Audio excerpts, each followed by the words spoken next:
When we were first going to start again, we owned the building, 29 High Street, which is where our first shop is, which is like the home of Lush. And it's where a lot of the labs are as well now. We call them labs, but they're more like little kitchens. I used to do car boots, selling anything in the building that we didn't need. And we'd sell it in a car boot and then use the money to buy raw materials. If you're starting a business, surround yourself with different complementary skill sets, and that way you can all work together, and at different times, different ones of you are leading the way. I love what we do. Last year we reached the total of having given £100 million in charitable donations to small grassroots charities. The first time we decided we'd do a giving product, we thought if we did £1 million, if we raised £1 million, we'd be really pleased with ourselves. But last year we reached 100 million, and that was, thank you. Given what you know now, when you look back and you join the dots, how have you scaled the business so effectively? What are like some of the key learnings? I think the key thing I would say to people who want to build their own business is do it step by step. So you can go out and try and get big investment and go, but you don't know how to deal with. So if you do it one shop at a time or one block at a time, whatever it is you're doing, at least you understand what you're doing and you can build it slowly and keep a knowledge of it. Rather, when the minute it gets out of control, our biggest thing was we went from our 80 square metre shops to 400 square metre when we opened on Oxford Street, and we had absolutely no idea how to run that. And that was such a challenge. We had to have 4 managers in it. It was over 4 floors. It was, so like 5x'd it almost, or 10x'd it. And that's one shop. Yeah. So if you were doing your whole business, I don't know quite how you'd work. So I always think doing it step by step, not being tempted by, and it depends. I spoke to somebody earlier, and they started their business intentionally to sell it on. That's great. We've always started our business intentionally to keep it as a family business. So it's family members that are coming up now for the next generation. I was going to say, because whenever we've talked over the years, it's never been a plan. As you say, some people start a business to exit that business. Yes. That's never been a plan for you guys at all. No. And now you've got family members who could come in and... Well, they're in already, and they're working their way through so they're learning all the different areas. So when we first started, the 6 of us, we all did more than one job. So although each of us had a different skill set, so I would say if you're starting your business, surround yourself with people with different complementary skill sets, and that way you can all work together, and at different times, different ones of you are leading the way. And the kids that are in now, they're not kids anymore, but they're worked in different areas of the business as well. So they're not single track ponies. They understand. But then their skills are going into different areas, which is lovely. So that gives it a lovely balance as well. And I remember when we chatted before, you'd said that originally the aim was like M25. Within the M25. Within the M25. Yeah. Clearly, the vision changed at some point. Just remind us, kind of like numbers-wise with that, as in, where was the first location, which I know the answer to, where was the last location, because I think you've had a few this year, if my memory serves me right. Yeah, talk me through that. So our first one was in Poole, where we own the building there. And then the first one outside of Poole, within the M25, because we were just going to be happy to be within the M25 after losing our previous business. So we did have an investor. So we had somebody phone us up who was a customer from Cosmetics to Go and said, are you going to make the Prince of Neroli shaving cream? And it's like, well, we can. You want some? So we made that. And he said, oh, and by the way, I work with somebody who invests in businesses. Would you be interested? So we had a chat with him, and Peter said that he would like to invest in there. We made it very clear we're not giving shares away for the investment. We would love some investment, and we will give him the best return on his investment. And that was our promise. It took 3 years, and we gave him the best return on his investment, with us keeping 100% of our shares. So we weren't giving anything away. And we've never wanted to give anything away, because we are quite niche, I think, with what we do, with the way that we behave, with our we beliefs, with our non-animal testing, vegan, vegetarian, freshness, naked products. All of those things don't really fit in necessarily to the cosmetic industry. So if we had people come in and go, no, I don't want you to do that because I could make more money if you didn't have that quality of ingredient. We could make a bigger margin on our products if we didn't care about the raw materials that we're using and where we get them from. And if you've got people that are only after the money, that's what they would want you to do. Yeah. They would want you to cut those corners because it's all about the margins. So Peter was quite happy to invest in, and that meant we could open a tiny little one in Covent Garden. And then I moved to London to run those, and then King's Road.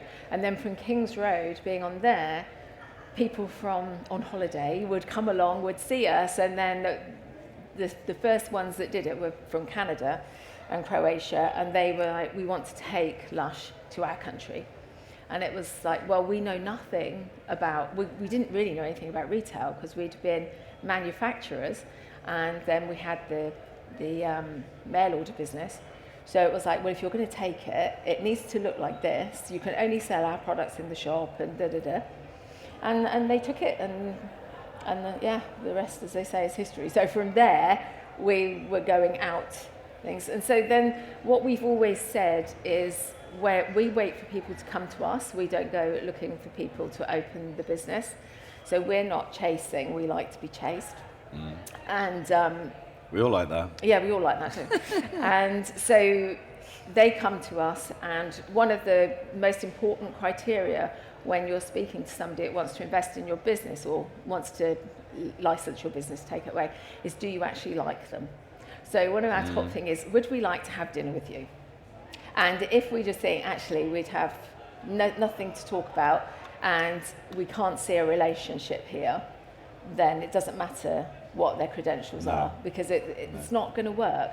You have to have a friendship there, and then you come in with, like, have you got the money? What experience have you got? Da, da, da, da. So, yeah. And bring us up to date, 2025, latest locations this year? Cyprus. It opens this week, and then mail order in India opens next week.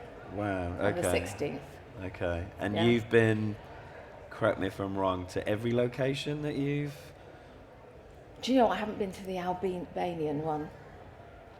So I haven't managed to New get holiday there. destination? It is. But if I can get work to pay for it as well, that's all the better, isn't it? I mean, they say location. They Yeah. named it 3 times. Has that been your experience as well in building Lush? Absolutely. You've got to be where the footfall is. You've got to be. You can think, well, everybody's going to love us and people will come and find you.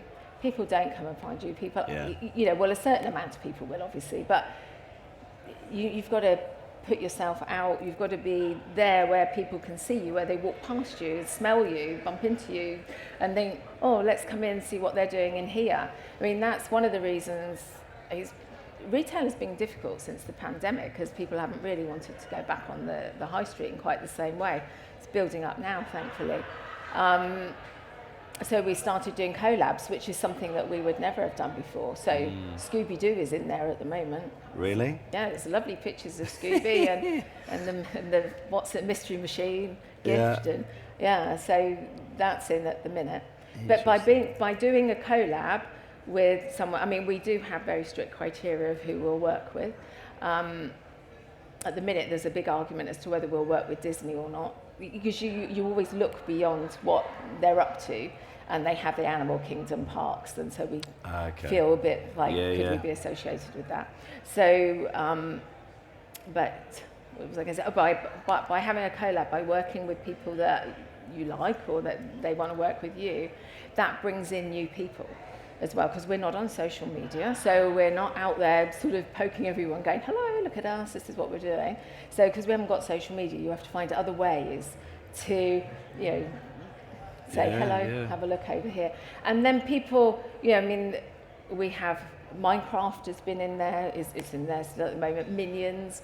When you've got people that would like Minecraft or Minions or Wicked or Barbie, and they wouldn't necessarily think of Lush. Yeah. And then they come in because they know that we've got products associated with something that they love. Yeah.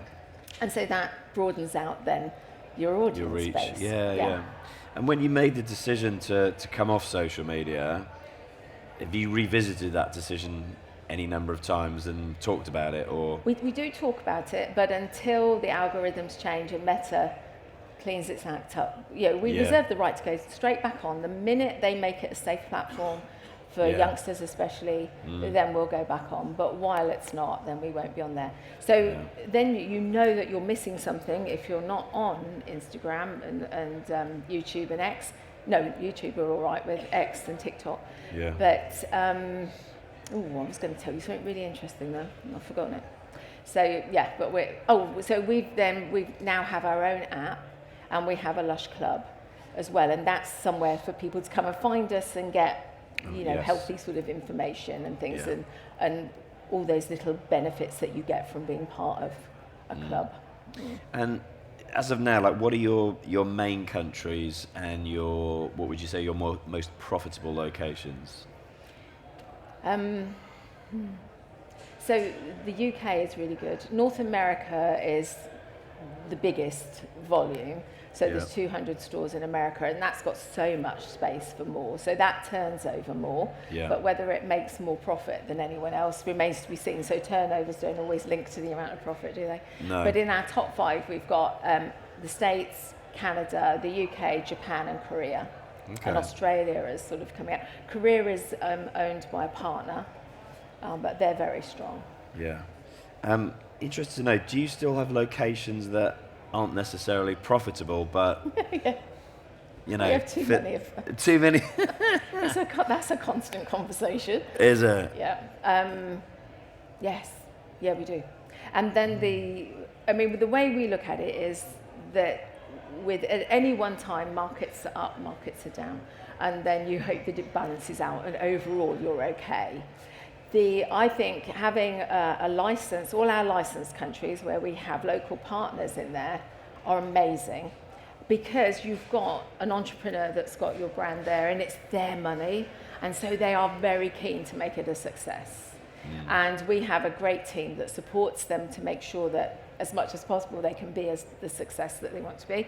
And those countries all work really well, and they make good money.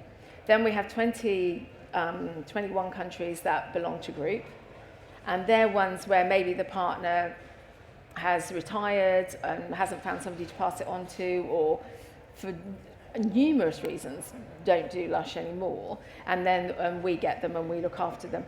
When that is not our strongest suit, looking after other countries. Some of them work, some of them don't, and those are the ones that tend to be lower. Europe, very difficult for us, really difficult.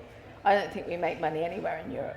Anywhere? No, other than Switzerland, who is a partner country. Wow. So they do, but they're a challenge. I am looking for a CEO for Germany at the minute, because are you out there? yeah, if we've got anyone in here that's German and speaks German, please. Yeah. So that I need to we very rarely do that, bring people in at such a high level. Yeah. But I think it's got to the point where I've just got to do it. So there are challenges. It is difficult. Italy never made any money. But one of the things that we decided very early on is we wanted to be here, there, and everywhere. So if people travel so much now, don't they? So if they see you in one place and they come and visit you in another, and we just wanted to be everywhere. So. But it's clearly not enough of a headache for you, any of you guys, to think about, actually, we've had enough of the business, let's exit. No. No. No, we all still love it. We're still very active. We're all very active in the business. We're all very strong still. And what makes, like, personally, you still active in the business? Like, what gets you out of bed? I think still the New Forest, right? And come into Poole, which is still, on a good day, 40 minutes maybe? Yeah, on a good day. Yeah, on a good day, exactly. Yeah. What still, motivates you, inspires you to do that, Rowena? The people mainly. I love the people. I love what we do. Last year, we reached the total of having given £100 million in charitable donations to small grassroots charities. And that was such a lovely target. It wasn't even a target. No. The first time we decided we'd do a giving product was, we thought if we did 1 million, if we raised 1 million, we'd be really pleased with ourselves. So, but last year we reached 100 million, and that was, oh, thank you. That is a crazy number. It is a crazy number, Yeah. and it all went to grassroots charities. So, you know, not the big boys. It wasn't as if we gave it all to Oxfam or WWF or anything. It was people from the ones that just want £5,000 to print leaflets to advertise what they're doing, or, you know, up to people that are super gluing themselves to runways. You know, it could be anything. And then there's the campaigning as well. So, yeah, I really love that. Clearly the business has been ridiculously successful. Is there anything that you think almost has held you back from being even more successful? Might be a daft question, but... I don't know what's held us back. I mean, it depends how you look at success, doesn't it? If you look at success as your bottom line, then the way that we buy our raw materials, always wanting the best quality, always wanting fair trade, always wanting organic, always trying to go directly to growers and producers, that reduces your margin. Yeah. But that means you sleep at night because you know that your products are the best that they can be. And always the bottom line for us has been, we want to produce quality and make it as affordable as we can, but still reserving the right to make a profit. And so, you know, we do that. So people looking at your profit margin wouldn't be so impressed and wouldn't see it as a success. So there's more things that they could do for that. I don't know. Yeah. You've had many well-known campaigns over the years. Is there one or a couple that you're proudest of? Yeah. I mean, they're challenging, aren't they? So campaigns, they're at different levels, so that you can campaign about the right to roam, and that's, you know, so people should have the right to be able to walk across countryside and not be told that they can't be here. So you've got that sort of level, and then up to the ones where you close your shops for a day to draw attention to not starving people in Gaza, or you draw attention to the fact that the police are undercover and are duping women who are in activist groups, very gentle activist groups, not even like, you know, not ones that are going to cause harm or death or anything, and just highlighting that police, you know, they only ever have married policemen that do it, so that they've got a family on one end, and then quite often they have a family with the woman that they're trying to get into their group. So, and they came to us and said, would you highlight this? And we did that about, I don't know how many years ago, and people don't like us for it. Some people didn't like us for it. But then this year, earlier on in the year, there was a whole TV program about it. So finally it had come to light, and there was a TV program on it. And, you know, people were shocked to know that that was happening, especially on such, if you were infiltrating people that were planning to blow up Parliament, I would understand it. But it wasn't even anywhere near that level. So, yeah, so we do highlight things. Country Alliance, they don't like us. So, yeah, because we ask them not to kill badgers and chase foxes and all that sort of stuff. So we're not always, we're a bit Marmite when it comes to our campaigns, but most of the time our customers are really behind us. Yeah. If you hadn't taken the leap over 30 years ago now, where do you think you'd be? What would you be doing? I would be, I'd be a pilot, and I'd have a boutique hotel in Botswana. That's a great answer that I never thought that was going to be the answer.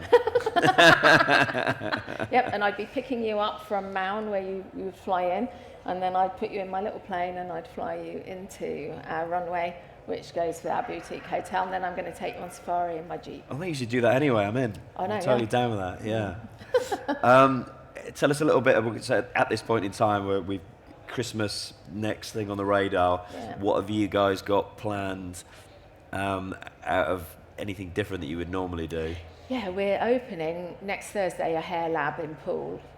So we've got one in Brighton. So hair labs are new to us. We've had spas now for 13 years. Yeah, there's one in Poole, That's our isn't best there? kept secret. Yeah. There's one in Birmingham. I've just been there this morning, very lovely. And so the spa, all the treatments there are created exactly the same way as we do our products. So each spa treatment has its own soundtrack, no whales involved, but beautiful musicians. So, and very different soundtracks and different treatments, different types of massage. The whole point is that we pick you up from one place and put you down in another. So it's not waxing and eyelash tinting, that sort of spa. It's definitely something to affect all your senses. And now we're starting on a hair lab.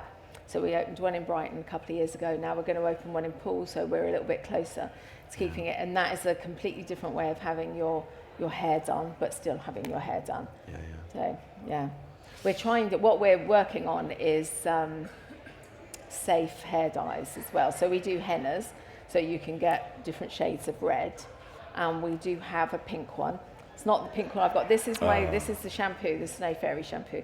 But we have got a pink one from Madaru that will be there, and then we're working on other colours because hair dyes, aren't particularly safe. They are carcinogenic, but if you smoke, it's worse for you.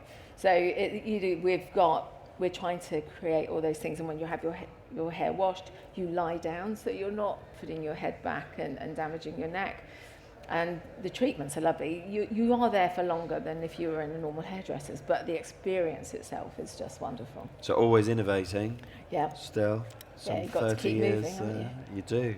Yeah. I'd like to see if anybody's got any questions in the audience. We've got a roving mic. We can. There's lots of questions. I've got loads of answers. So, Do they all involve Botswana? yeah, Botswana. Thanks, Louis. Chap there. We'll go to the chap there afterwards. Yeah, after you. Hi. Hi. I'd just love to know where you see yourself in 10 years' time from today. Botswana. Actually, I'm taking my husband there next year with the hope that he'll actually like it. Yeah. It's worth a try, isn't it? And then for the business as well, for Lush. I think we'll be in more countries. So there's, as I said, Cyprus opens this week. India will open before, or it opens mail order next week, and then it'll open its first shop on the 20th of December. And then the year after that, we'll go to Indonesia. So we're still looking, we're still expanding. Hopefully we'll have a much stronger shop in New York. That would be really nice. But the money's got to come in to be able to change things. And how was Sydney? Because I just got back from Australia, so I'm curious. I was there 15 years, so I walked past your Lush store. Oh, QVB's just been done up, and it's just reopened. It looks amazing, apparently. I'm going down in November to have a look. Yeah, well, it's always looked good, but how is that doing there? Do you know? Now it's doing really well. I think the viral has hit it with super milk and sticky dates. So that's why you've got to love an influencer. So those two things have hit now, and that's lifting it. It's bringing lots more people in. So Australia's on a 46% growth rate at the minute. So I know. Yeah, it's far about time. And you're heading there in November? I am, 3rd of November I'm going down. Nice time of year to go. Yes, I know. Sunshine. Chap there. Is this on? Yeah. Congratulations, first of all, on what Thank you've you. built. I think it's amazing. A lot of founders I speak to as they scale, one of their biggest fears is diluting their values. And you're clearly very values driven, which is utterly commendable. Can you talk to us a bit about how you've managed to keep your values intact as you've scaled? I think because it's still the same founders, because we haven't got anyone else in pressurising us in any other way. So in the first year, when we knew that we were going to expand out, so we took on Canada, wanted to take us Croatia. So we wrote a We Believe statement, which it's in all shops. And so we wrote that 29 years ago. And we've never taken anything off it. We've only added something on, which was about the right to roam. So it was, people should be welcome, all should be welcome, always, everywhere. So that's the only other addition. And we had that list, that we call it the We Believe, and that's what we run by. So every partner coming in, every entrepreneur coming in, then they also have to adhere to that. And we've never wanted to take anything off it. It's been our passion right from the beginning. And I would always say to anyone, if you're going to start a business, start it with something that you're really passionate about, because then you, on the sleepless nights, the hard work, the things that make you want to cry and give up, you don't, because you're very passionate about what you do. So, you know, it's not been an easy sort of growth. There's ups and downs, but because we're passionate about it, then it stays the same all the time. And then, you know, you just want to stick to your values and your ethics and keep your morals. We started, it's a little bit of an aside, but we have EBT, which is our Employment Benefit Trust. When we manufactured for Body Shop for years, and we had a very strong relationship with Anita and Gordon Roddick. And when Anita sold to L'Oreal, we were shocked that she would have done that. It's the largest animal testing company, and she's been, you know, campaigning about against animal testing for years. So that was a big shock. And a lot of the people that worked for her were so completely upset by it. It was just like, they felt like they'd been sold down the river. They worked for Body Shop because of what Body Shop stood for, and that's what they wanted to do. And people work for us as well because of what we stand for and what we do.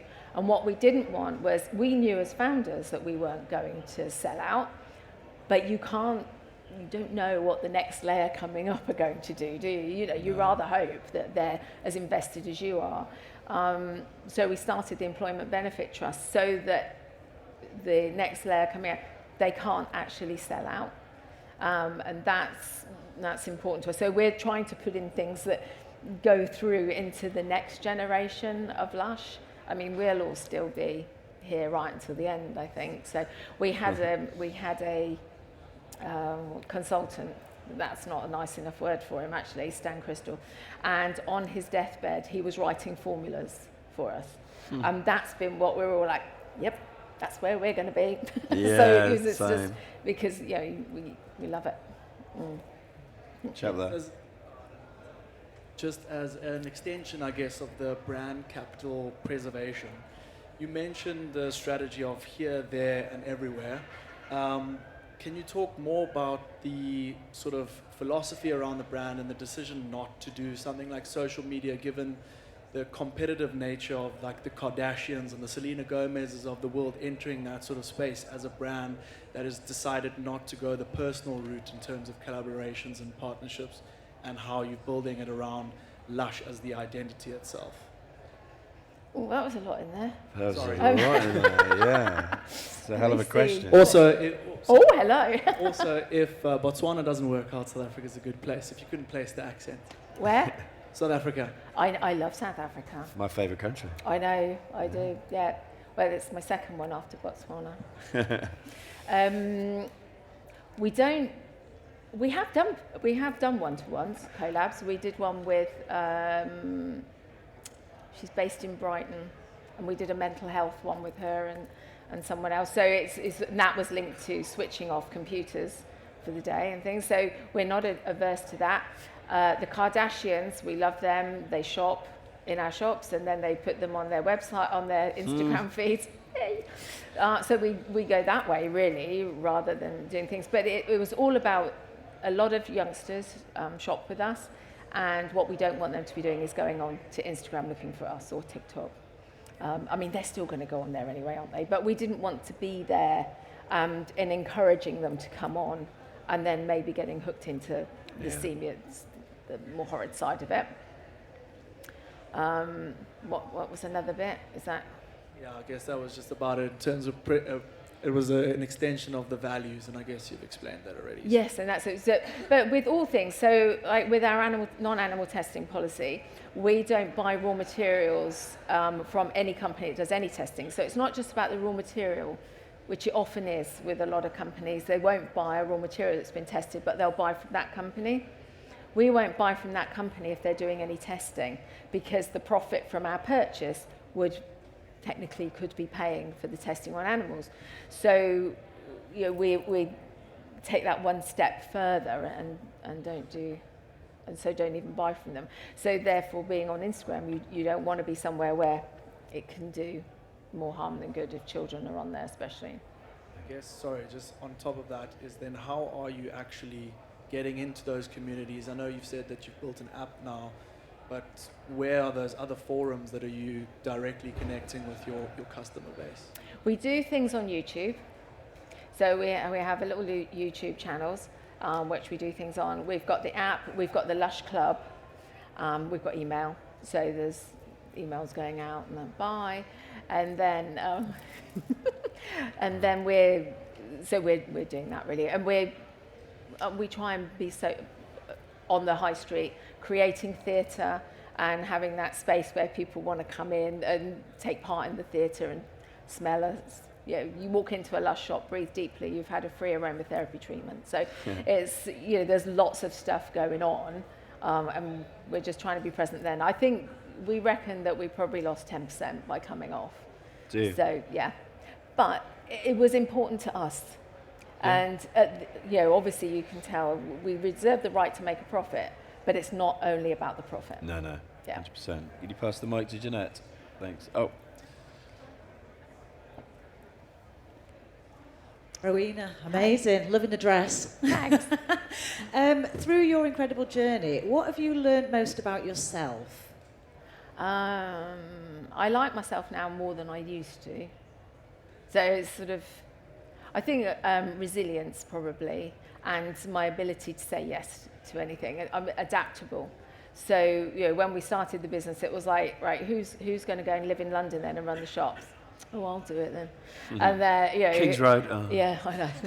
And then then it was like, well, if Canada and Croatia are going to come off, well, I'll go and visit them then, because the others didn't want to do it. They had children, they had families. I'd only just got married, so it was okay for me to be doing those things. So I don't think I'd realised just how adaptable and how up for stuff I am. So I like to say yes to things, and I like to give things a go, and yeah.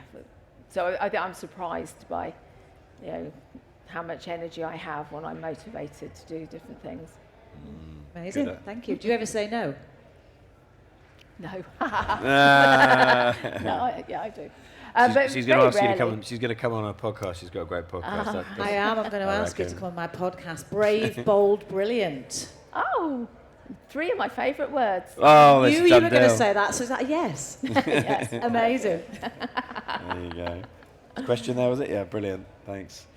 Last couple, and then we got to wrap. I just wanted to say thank you, because 14 years ago, your level of customer service is phenomenal, because 14 years ago, I just started my business, and I wrote to you, and I had no, I didn't have a big following, and I just asked for your friends with benefit massage bars, and you sent me, and you even, I have the picture, you have the label saying, especially made for my business, and it was something that stuck out for me. And then I remember several years ago feeling really run down one day, going to one of your shops in Milton Keynes, and this lady just slipped something in my bag, and I got home and I read it, and it was like, we felt like you needed this today, and it was a little shower, the steamo, and it just blew my mind. So I've always had Lush, you guys, as one of your values are phenomenal, and yeah, it's something that with my business I really try to stick to my values. Oh, thank you. Thank you for today. That's really our random act of kindness. I mean, we don't talk about it very much. I'll tell you guys, but normally we wouldn't mention it. But all the shop, everybody working on the shop floor is allowed to put products in people's bag when they feel that they need them. Yeah. Didn't know that. That's so cool. No, it's a secret. There you go. Wow. That's so good to know. Yeah. I'm going to ask because she's too shy to. Oh. We come from a family business, and there's been some conflict, there's been some happy times, there's been some difficult times. How do you manage it? That's your answer. There's good times and bad times. I know. We've got one of the next generation coming up that drives me bloody crazy. And I don't know what to do about it.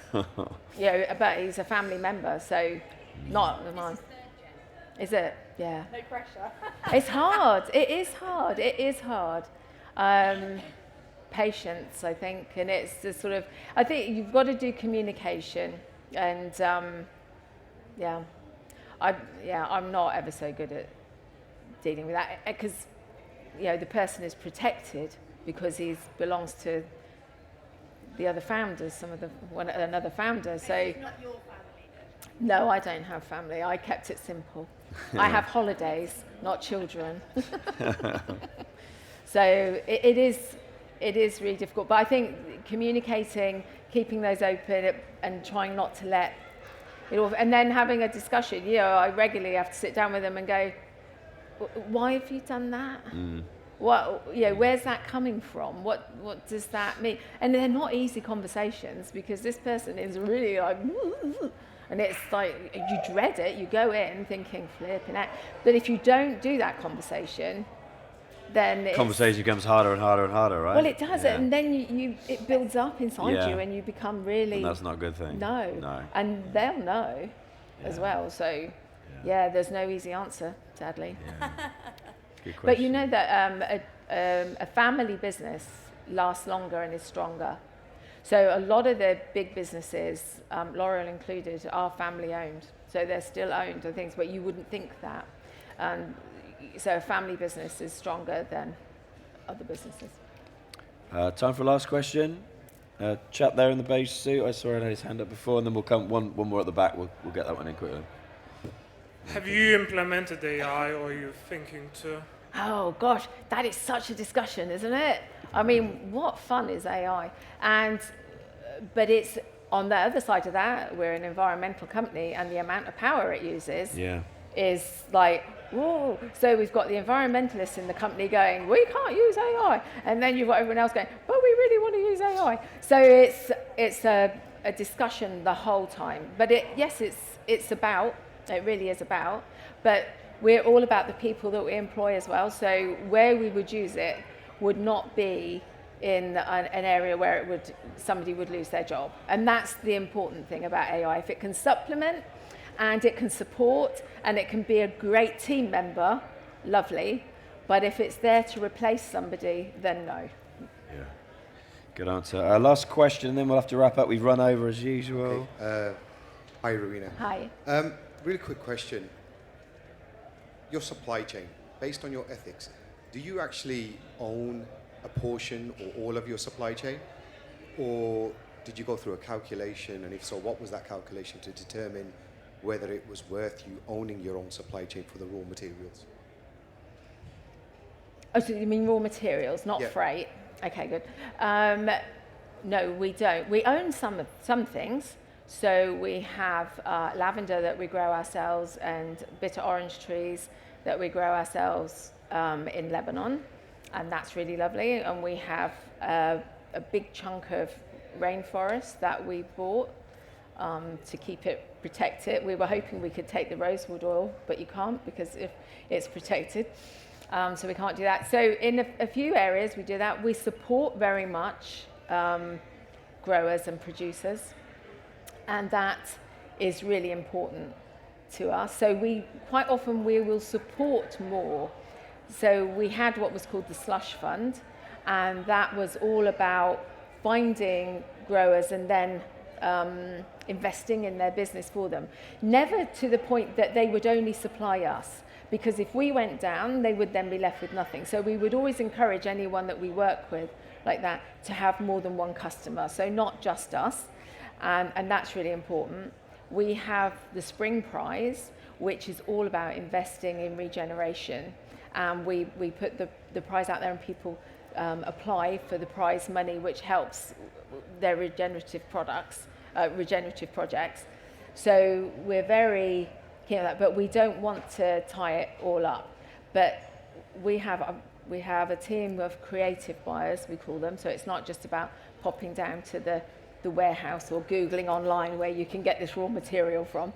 It's about going to find who's growing it, what conditions are the people working in. There's a whole list of questions that you have to go through to even become a supplier for Lush. It's really strict, and that all includes fair wages, safe working conditions, no child labour, lots and lots of different, no animal testing, obviously, and so. It's incredibly tough, and sometimes we can't do what we want to do or get what we would like to get, and we have to things. But we make those things a challenge for us, and then it becomes it's not a challenge. It becomes a challenge, not a problem.